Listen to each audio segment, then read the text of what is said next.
Assalamualaikum warahmatullahi wabarakatuh. Sahabat dan rekan tani sekalian dimanapun berada, salam tani. Bersama saya kembali Budi Harto di channel Panduan Budidaya Tanaman.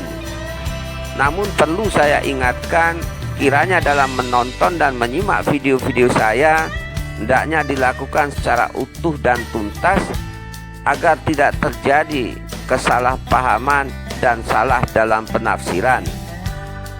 Dan jangan lupa pula untuk selalu dukung channel ini dengan cara klik tombol like, subscribe, serta tanda lonceng agar sahabat dan rekan tani bisa selalu menyimak dan mendapatkan pemberitahuan tentang video-video terbaru dari saya yang insya Allah bisa memberikan manfaat peningkatan wawasan dan pemahaman dalam hal teknis berbudidaya tanaman.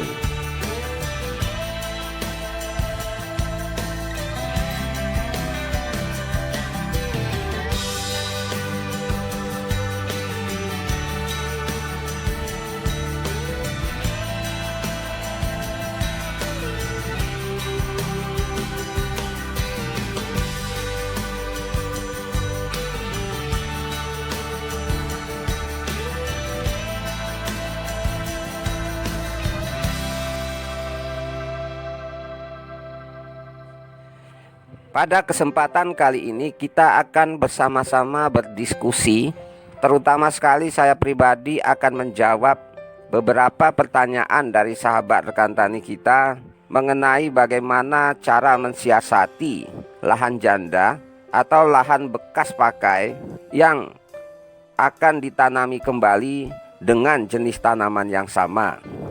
Dan oleh karena itu perlu juga kita pahami bahwa secara prinsipnya bisa kita lakukan, meski saya pribadi lebih menyarankan untuk dilakukan rotasi tanaman. Namun dalam kondisi-kondisi tertentu di mana tuntutan lapangan dan tuntutan dari kebutuhan hidup kita, sehingga menjadi keharusan bagi kita untuk melakukan hal-hal seperti itu. Semisalnya saja karena tuntutan prospek harga komoditi atau harga hasil panen, kemudian menghemat waktu atas sarana dan prasarana budidaya seperti mulsa, kemudian ajir atau lanjaran, dan lain sebagainya.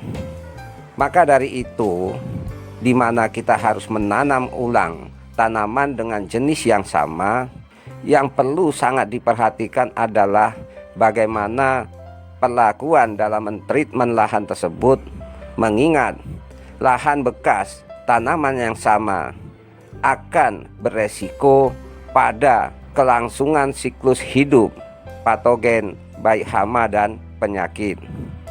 Dan yang paling berbahaya adalah patogen penyakit, khususnya dari golongan bakteri, virus maupun jamur. Namun apapun masalahnya, apabila kita jeli dan telaten memahami, insya Allah kita masih bisa menemukan solusi-solusi untuk bisa mendapatkan kemudahan dalam hal berbudidaya tanaman meski dalam kondisi yang terbatas. Apabila kita berniat untuk menanam ulang jenis tanaman yang sama, maka langkah pertama yang harus dilakukan adalah membumi hanguskan bekas tanaman pertama. Misal saja kita menanam melon, maka cara membumi hanguskan, teman-teman bisa menggunakan herbisida berbahan aktif paraquat atau racun bakar. Tujuan daripada penyemprotan herbisida paraquat pada tanaman yang akan kita gantikan semata-mata bukan hanya untuk mematikan tanaman-tanaman tua tersebut, melainkan di situ kita berharap bisa menghambat atau memutus siklus hidup hama maupun penyakit yang masih tinggal di tanaman tua tersebut. Terutama sekali kita menghambat siklus hidup dari jamur, seperti misalnya jamur downy mildew atau embun bulu, atau bisa disebut dengan trotol.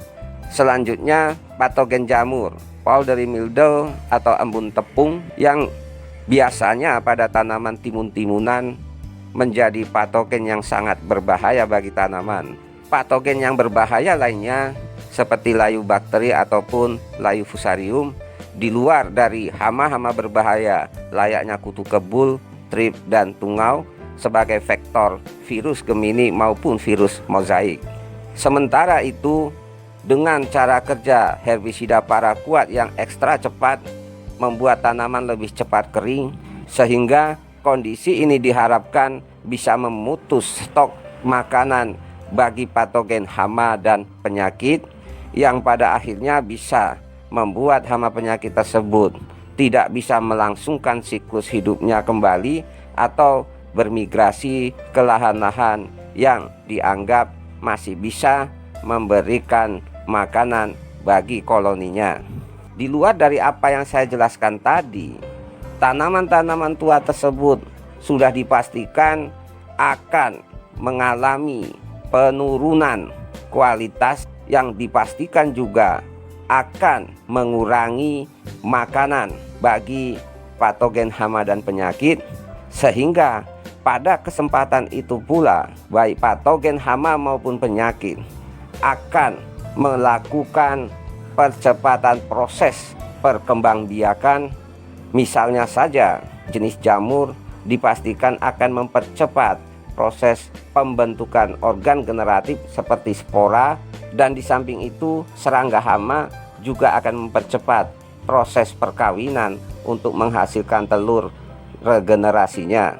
Sebagaimana yang pernah saya jelaskan pada video-video sebelumnya, bahwa secara fisiologi dan ekologi makhluk hidup biasanya dalam kondisi terjepit akan mempercepat dan merangsang dirinya untuk bisa meneruskan regenerasi melalui proses perkembangbiakan. Sebagai contoh saja, tanaman dalam kondisi kurus akan jauh lebih cepat untuk berbunga dibandingkan tanaman dalam kondisi yang subur.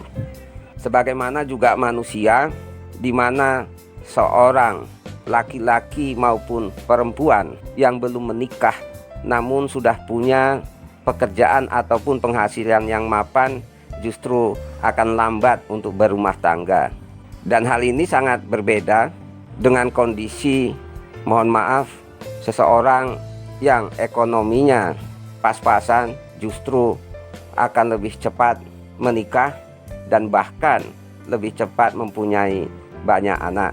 Maka dari itu menjadi wajar apabila kita menanam jenis tanaman yang sama di lahan yang sama, bekas dari tanaman yang sama pula akan beresiko tinggi terhadap keberlangsungan hidup dari patogen hama dan penyakit, di luar dari ketersediaan unsur hara di dalam tanah itu sendiri. Namun menyangkut ketersediaan unsur hara, insya Allah kita masih bisa mensiasatinya dengan baik. Hanya saja yang perlu kita fokuskan adalah bagaimana treatment atau perlakuan dalam hal menghambat tumbuh kembangnya patogen hama dan penyakit. Dan sudah dipastikan bahwa bibit-bibit penyakit yang ada pada tanaman sebelumnya akan menyebar dan menumpuk di lahan-lahan janda bekas tanaman sebelumnya. Dan ini yang memang harus kita perhatikan secara detail dalam penanganannya. Maka itu, apabila kita ingin memulai lahan janda untuk sarana budidaya berikutnya, kita harus membuka mulsa agar tanah bedengan di bawah mulsa tersebut bisa tersolarisasi dengan panas matahari yang dipastikan akan mengurangi agresivitas daripada spora maupun bibit-bibit hama dan penyakit yang lain. Kemudian akan terjadi proses oksidasi reduksi sehingga terjadi pertukaran gas-gas maupun senyawa-senyawa yang ada di dalam bedengan tersebut. Selanjutnya, alangkah baiknya apabila kita melakukan pengolahan bedengan dengan cara sedikit mengepiak atau mencangkul, walaupun tidak seintensif sebelumnya, agar bisa mengangkat dan mengurai senyawa maupun gas-gas beracun yang ada dan tersimpan serta menumpuk di dalam bedengan agar bisa tereduksi dengan panas matahari dan oksigen. Kemudian tujuan daripada pengepiakan atau penggurahan tanah tadi juga untuk mempercepat proses pertukaran senyawa-senyawa yang tidak baik bagi tanaman dengan senyawa dan gas-gas baru, baik itu oksigen dan lain sebagainya. Sehingga pada saat kita menanam ulang, tanaman sudah mendapatkan kelayakan dari syarat tumbuhnya. Dan perlu lagi diperhatikan bahwa untuk bisa mencegah dan menghambat percepatan serangan hama dan penyakit, kita bisa lakukan penyemprotan pada bedengan yang sudah kita gurah tadi dengan menggunakan FNS dosis 150 sampai 200 mili per tangki, ditambahkan dengan Protextar dosis 20 sampai 30 mili per tangki, yang kita tambahkan lagi dengan Saka Andalan dosis 50 sampai 75 mili per tangki. Tujuan dari penyemprotan ini adalah untuk menghambat atau mensterilkan bedengan dari bibit-bibit hama maupun penyakit. Karena dengan penyemprotan tersebut, insya Allah akan mematikan spora jamur dan akan menghambat perkembangan bakteri maupun virus, serta akan memperlambat pecahnya benih ataupun biji gulma. Penyemprotan ini bisa kita lakukan 2 kali, yaitu pada saat seminggu sebelum tanam dan 3 hari sebelum tanam. Penyemprotan pertama kita lakukan pada bedengan-bedengan yang sudah kita buka mulsanya, sedangkan penyemprotan yang kedua kita lakukan dengan cara pengkocoran di lubang-lubang tanam. Kemudian dalam hal penempatan lubang tanam, upayakan kita buat di lubang tanam yang berbeda dari tanaman sebelumnya. Jadi lubang tanam yang sudah ada sebelumnya kita gunakan untuk lubang pemupukan atau lubang pengkocoran. Tujuan dari merubah lubang tanam yaitu untuk menghindari patogen tular tanah seperti layu bakteri dan layu fusarium yang mungkin saja masih terdapat di lubang tanam yang sebelumnya. Karena itulah, bagi sahabat dan rekan tani yang memang sudah berpengalaman dalam hal budidaya tanaman khususnya hortikultura, nanti bisa dibuktikan di lapangan bahwa pada pertanaman yang kedua di lahan bekas tanaman yang sama, biasanya meskipun tanaman masih berumur muda, bahkan masih mempunyai beberapa daun, terlihat banyak tanaman yang sudah terserang penyakit, terutama penyakit jamur dan bakteri. Kondisi ini akan diperparah apabila penanaman yang kedua dilakukan di musim penghujan, mengingat bibit-bibit penyakit yang sudah menyebar di lahan pertanaman tersebut, dan pada waktu turunnya hujan maka akan terjadi cipratan atau percikan-percikan tanah ke bagian bawah permukaan daun, di mana percikan tersebut sekaligus membawa bibit penyakit khususnya spora dari patogen jamur. Maka pada tanaman timun-timunan di lahan janda yang kedua biasanya akan cepat sekali terjadi serangan penyakit kresek atau downy mildew atau trotol atau bahkan embun tepung.